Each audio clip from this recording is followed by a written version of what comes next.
Hey guys, welcome to week 7 of the web design decal, and I guess our second week of recorded lectures.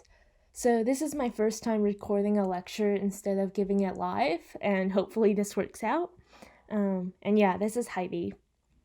So, today we'll be talking about responsive layouts, and this is kind of our last piece of CSS that we haven't really touched upon. So throughout the course, we've been talking about how to code your designs visually and how to structure your layouts and such. But you might have noticed that your web page may not look great on your phone or your friend's laptop. They might look weird because of the screen size. And today we'll be talking about strategies we can use to make sure that our pages look great across all screens. And this is actually our last CSS lecture because after spring break, we're actually going to start introducing you guys to JavaScript. So yeah, I kind of wanted to wrap everything up and talk about how we can make our web pages look great on other screens. Announcements. So the group project is due Thursday night, and remember to submit at this Google Forms link, and that way we'll know, have a collection of all the links and the group member names. And also this week we have no homework or lab. Go please enjoy spring break to the extent that you can, even if you're under the shelter in place policy that some areas currently have. So instead, we have this mid-semester survey that you'll fill out for the attendance word, and we just want to know how we're doing. We really value your feedback and we take it all seriously. And this is completely anonymous, but we want to know how we're doing. Also, it says page 1 of 12. There's not actually 12 pages. I think it's just that we made a page for every TA, but you only fill it out for your own TA. So the form isn't actually that long. Cool. Yeah, so today I'll be going over kind of a rough overview of the different strategies that we can use to make our layouts responsive. And then for the second half, I'll be talking about media queries, which is probably the most powerful way to create responsive layouts in CSS. So yeah, let's get started. I'll be walking through this example which is actually from our week 3 lecture. You guys may or may not remember this screenshot, but let me pull it up. You guys can also follow along if you go to that link. But basically, hopefully the HTML and CSS look fairly straightforward to you at this point.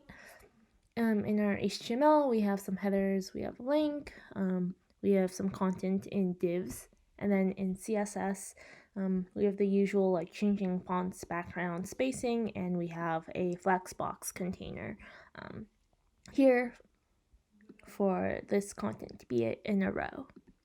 So yeah, right now you can see that when you resize this page, it ends up being that you have to scroll horizontally to see all of the content, and we don't want that. That's a kind of annoying user experience.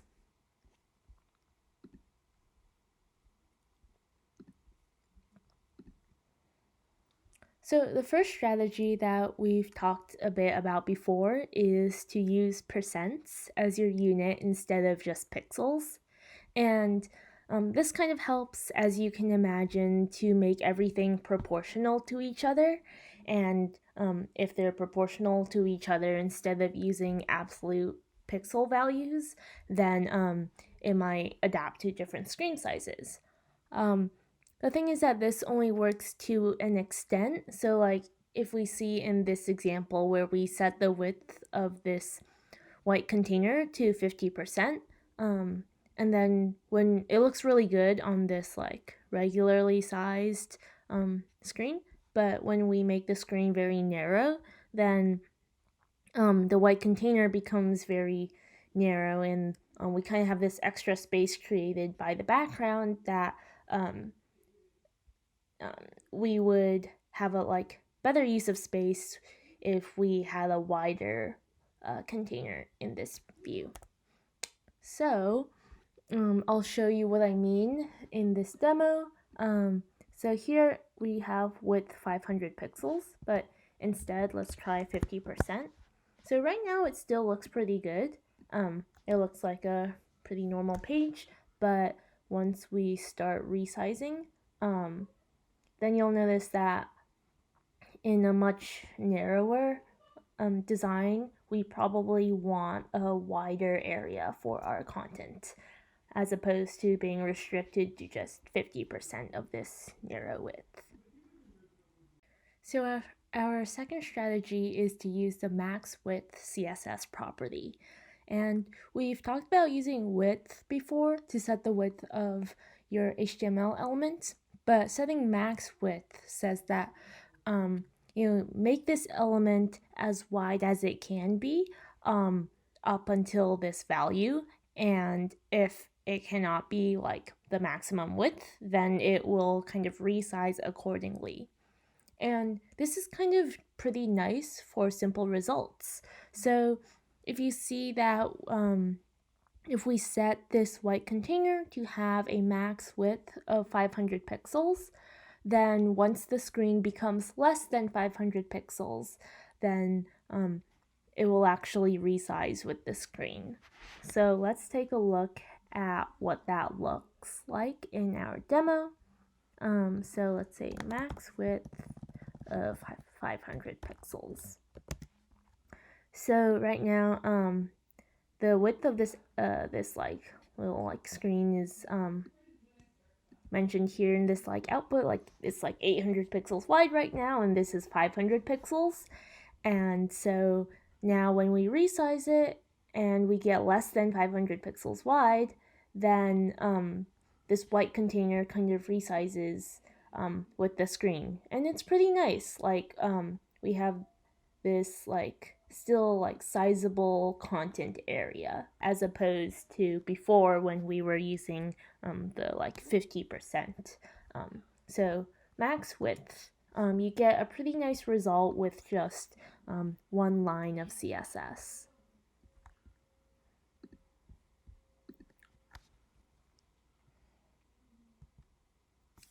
So now you may have noticed a problem where we have this like, we're like resizing our content area, but then we have this Flexbox container with these two items in a row, and they get really narrow and squished. And when we have a mobile, maybe you're like viewing this on a mobile device that's like this like narrow phone shape, we actually want to establish more of a linear rhythm, such as what we want is like here, where we have the content boxes like stacked on top of each other. And this is a much better reading experience for the user, since there's a nicer line length and there's also more spacing and breathing room for the content. So next we'll talk about how we can fix this issue. Our third strategy is to use Flexwrap. You might remember this CSS property from our previous homework on Flexbox when you recreated the B-Courses dashboard, but this is a CSS property that you can use if you're using a Flexbox container. And how it works is that depending on the width of the items in the Flexbox, instead of putting everything in a row, then it'll have the items wrapped to the next line instead of getting squished together. And this helps decrease the number of items in each row. So yeah, the two things to note here are that this depends on the width that you set for the items, because otherwise Flexbox cannot determine when the item needs to wrap to the next line, and you have to be using a Flexbox container for this. So let's see that in action. So here, first I have to set a width for these, because right now it's just completely determined by a Flexbox container. So let's say width, like 240 pixels. And then, so right now, we set the Flexwrap property. And now, so now you can see that when we have 500 pixels of space, which is enough space for each of these divs to fit in a line together, then they'll be on a row. But then otherwise, once we don't have enough space, then the items will wrap to the next line. And so yeah, if we have like another one of these boxes, then these would wrap accordingly, which is kind of nice. But the problem that you might see here, let me get rid of this extra thing. The problem that you might see here is that when at the kind of like breaking point, when the item has to wrap, then there's kind of this awkward spacing here now where they've both wrapped to the next line, but there's this extra space on the side that's no longer being used. So we actually want our content to span this whole space. So this brings us to our fourth and best strategy, media queries. The basic idea is that we write CSS for different screen sizes, and we define breakpoints, which is when we'll apply the different CSS, by specifying different screen widths, like in pixel sizes, and that will use the different CSS that we write.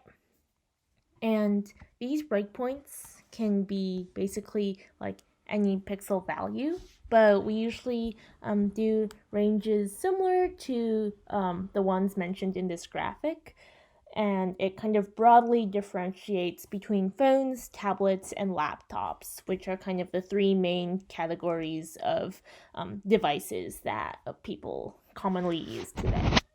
And there are no like official numbers for like the ranges for these types of screens, but generally phones are like 500 pixels and below. Tablets are kind of in between, like 500 to 800 pixels, and then laptops and desktops are bigger, like 800 pixels and above. And this is definitely the most powerful way of creating responsive layouts and adapting your screen, your web page to different screens. And this is just CSS. This will just go in your CSS file, and yeah. So let's dive into media queries and see how this works.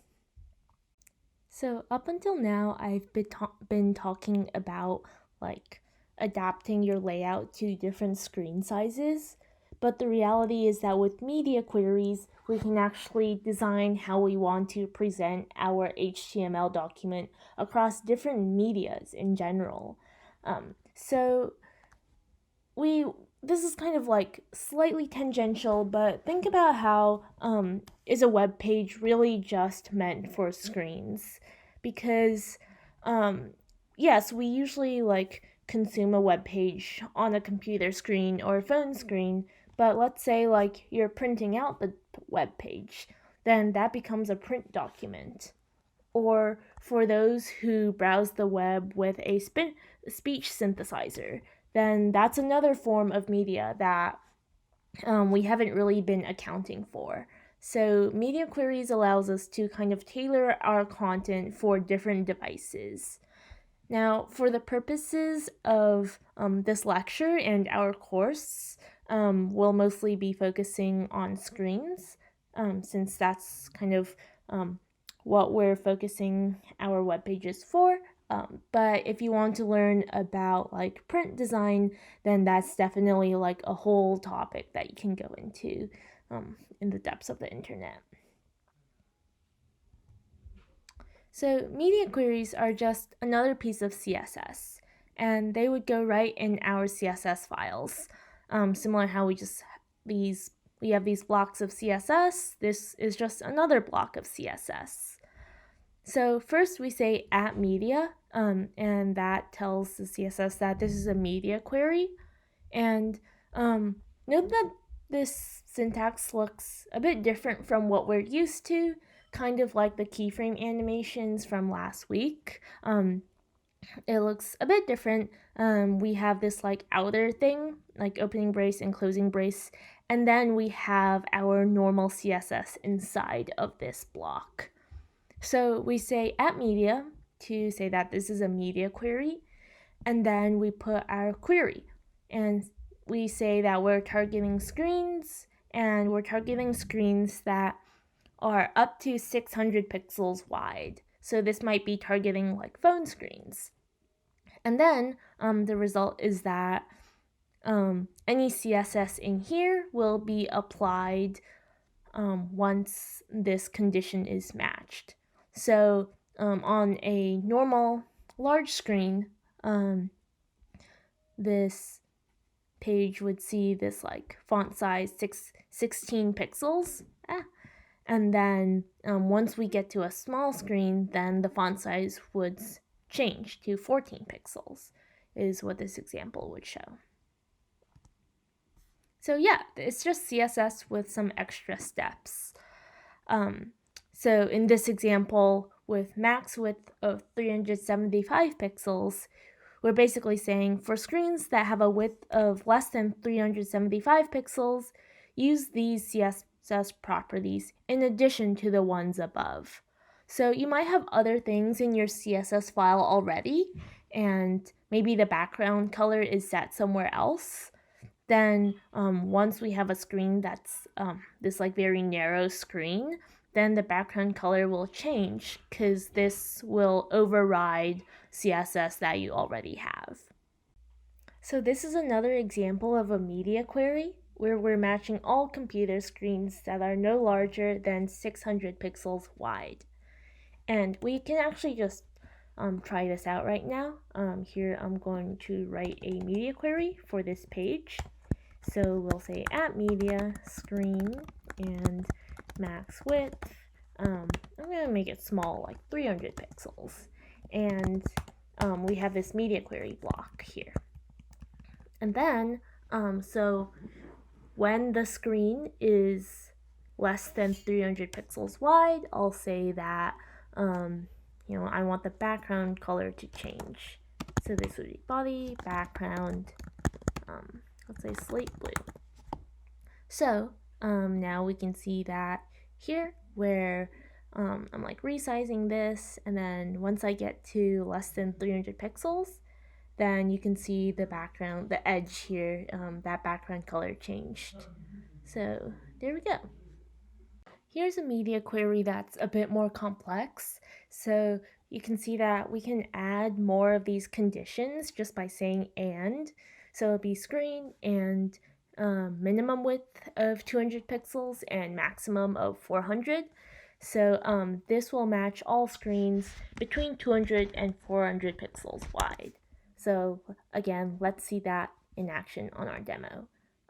So here I'll say like screen and like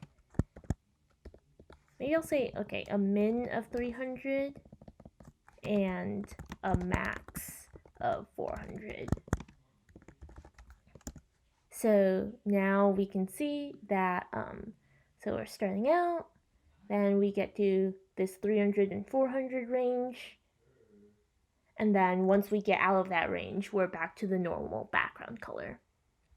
And you can do pretty crazy things here, like not just like change the background.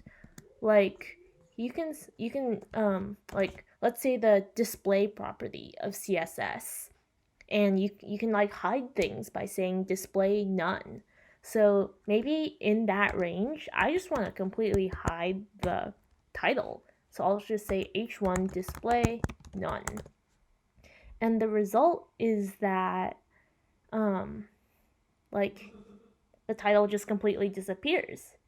So you can see how this is a very powerful way of achieving dynamic layouts, and you can like create completely different layouts with media queries, so that your mobile site and desktop site might be like completely different. I'm not saying that I recommend that, because you do want a cohesive visual experience across different platforms, but if you want to go crazy, you can. But you do want your website to be recognizable as like the same brand in both like mobile and desktop versions of the site. So don't go too crazy, is what I'm saying. Example of fixing up this site to be responsive and to use what we just talked about.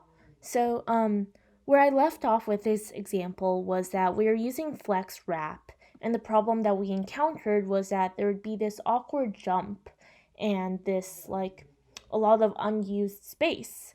And instead of having the page look like this, we actually want this content to expand to fill this space on the right over here. So we can solve this with a media query. And what we can do is we can say at media screen, let's say max width of like 400 pixels to target phones.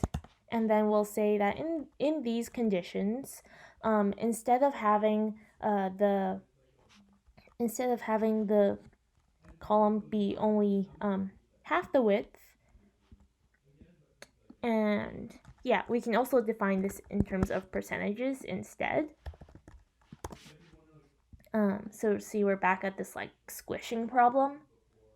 Yeah, so right now each column is always half the width. And instead we can say that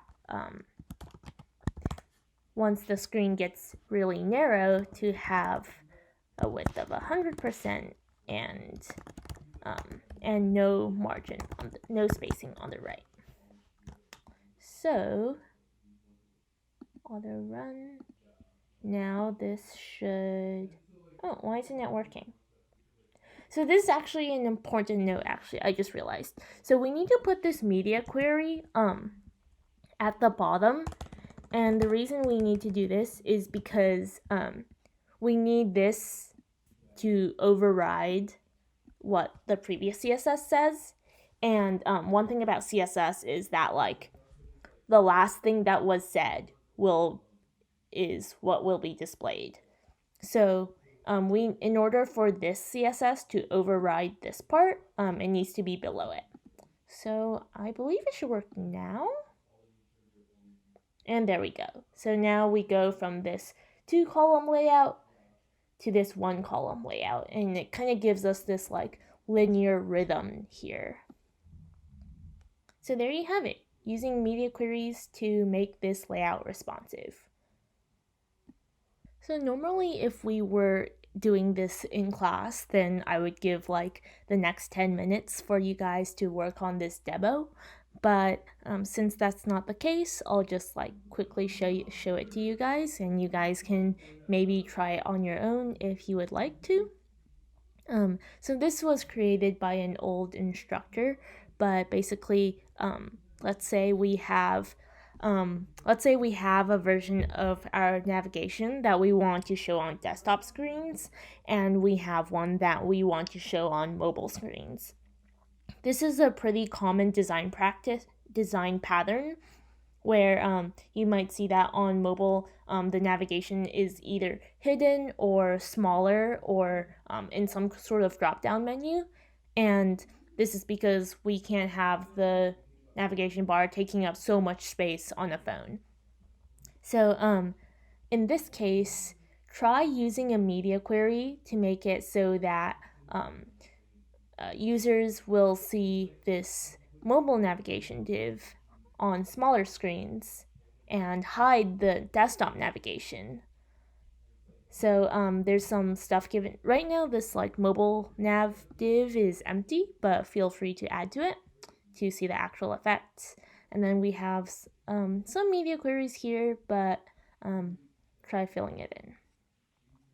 The final thing I wanted to go over in this lecture is how we can test our responsive layouts more easily. So far I've just been resizing the screen and stuff, but that's not a super precise method, and we can actually do this very easily through Chrome's web inspector tools. And this is also, I believe this is also in Safari and Firefox, but I'll be going over this in Chrome. So here I have Berkeley side open. They're doing some pretty good journalism, but like the news is kind of sad right now. So you right click inspect as usual, but when you get to this, click on this device icon right here where my mouse is. It's in like the top left corner of the inspect window. So click on that and you'll see that now we have this kind of like device emulation. Not complete emulation, but we have some like screen size emulation going on here. And you can see that you can like resize this. Berkeley side does a pretty good job of making their site responsive. You can see that everything has been reduced and it's very readable, and they also have this menu. But here in this top bar, you can actually pick from different preset devices. So let's say I want to see what my site looks like on an iPhone 5, but maybe I don't have an iPhone 5. So then I click iPhone 5 and it sets the dimensions for you, which is really nice. And same goes for other phones like iPhone X or like Pixel. And it sets all these dimensions for you. So you can see like, maybe you're trying to scale the height properly, and that's another thing you can try.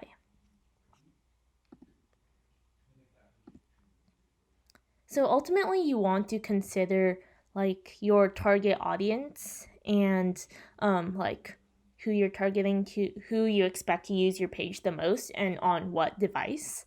So if you're creating a website that's most likely to be used when people are on the go, like maybe like a travel app or something, then you would definitely want to check and make sure that your website works on mobile devices. Whereas like if your site is mostly targeted for use on a laptop, then you might not worry about iPhone 5s as much. But we want to have our sites accessible as possible, so we can make use of tools like this.